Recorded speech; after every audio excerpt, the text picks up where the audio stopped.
los invito a jugar adivinando instrumentos.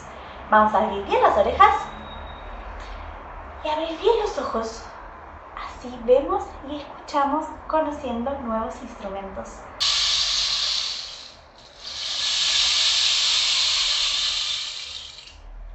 ¿Adivinaron cómo se llama? ¡Palo de lluvia! Vamos a escuchar el segundo. A ver, ¿de qué se trata?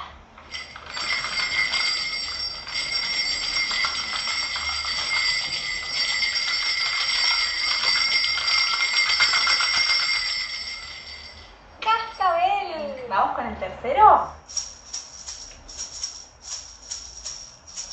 ¿Cómo se llama? ¿Saben? ¡Maraca! Muy bien. Vamos con uno más. A ver si esto lo adivina. Este es un poquito más difícil. Es del norte de Argentina.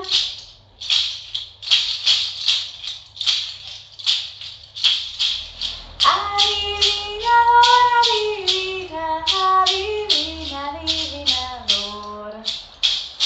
Son pezuñas.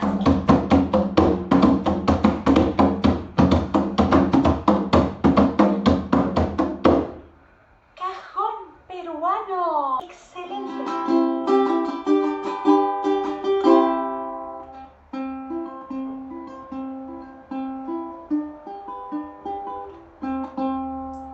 Ukelele. Muy bien, es un ukelele tenor, por eso es un poquito más grande. Muy bien, amigos, gracias por estar del otro lado. Espero que se hayan divertido, hayan jugado en familia. Nos vemos la próxima.